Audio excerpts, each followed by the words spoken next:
High guys, welcome back to my channel. আজি অন্য এটি ৰেচিপিলৈ আপোনালোক সকলোকে স্বাগতম জনাইছোঁ। আজি বনাবলৈ লৈছিলোঁ বইল চিকেন। তো মই ফাৰ্ষ্ট টাইম চিকেনখিনি অলপমান গৰম পানীত উতলাই ল'ম, মানে বেছিকৈ উতলিব নিদিওঁ, জাষ্ট পানীটো গৰম হোৱাকৈ আৰু উতলাই কিনে পানীটো পেলাই ল'ম। হৈ গৈছে, এতিয়া পানীখিনি পেলাই ল'ম। আৰু ৰেচিপিটোৰ কাৰণে ইফালে পিঁয়াজ, কোমোৰা, আদা, নহৰু, জলকীয়া এনেকৈ কাটি লৈছোঁ। অলপমান আদা নহৰুখিনি এতিয়া পেষ্ট বনাই ল'ম, বেছি মিহি হ'বও দিয়া নাই। এইখিনি হাজবেণ্ডৰ কাৰণে বনাই আছোঁ, কাৰণ তেওঁ বইল নাখায়। মোৰ কাৰণে অকল বইলটো বনাই আছিলোঁ। ইফালে কেৰাহী গৰম হ'ব দিছোঁ আৰু লগতে চিকেনখিনি ইয়াতে দি দিছোঁ। চিকেন অলপমান, কাৰণ অকল বইল ময়েই খাম, হাজবেণ্ডে নাখায় যে, তো তাৰ কাৰণে। এতিয়া ইয়াতে দি দিছোঁ মছলা, যিখিনি আদা নহৰু পিঁয়াজৰ পেষ্ট বনাই লৈছিলোঁ সেইখিনি ইয়াতে দি লৈছোঁ। এতিয়া ধুনীয়াকৈ লৰাই লৰাই ভাজি থাকিম।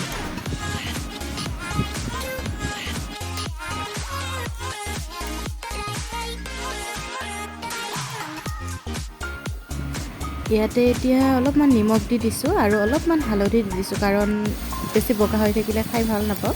তো তাৰ কাৰণে আপোনালোকে এইটো স্কিপ কৰিবও পাৰে। যদি খাই ভাল পায়, মানে হালধি নিদিয়াকৈ, তো এনেকৈ খাব পাৰে। এতিয়া ধুনীয়াকৈ ভাজি থাকিম লৰাই লৰাই। ধুনীয়াকৈ ভজা হৈ গৈছে আৰু এতিয়া দি দিছোঁ পানী আৰু অলপমান ৰেড চিলি পাউডাৰ অলপ দি দিছোঁ। আৰু এতিয়া ধুনীয়াকৈ লৰাই কিনে উতলি থাকিব দিম। আৰু আপোনালোকে ইয়াতে আলু খালে আলু দি ল'ব, আৰু মই যিহেতু আলু ইমান নাখাওঁ, তো তাৰ কাৰণে কোমোৰাকে দি লৈছোঁ। আৰু এতিয়া ধুনীয়াকৈ ঢাকোন লগাই উতলিব দিম।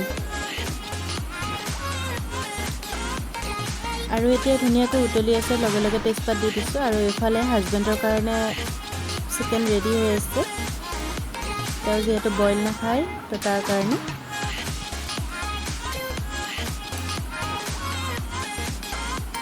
আৰু এইফালে ধুনীয়াকৈ পানী কমি গৈছে, আৰু এতিয়া দি দিম কেঁচা জলকীয়া।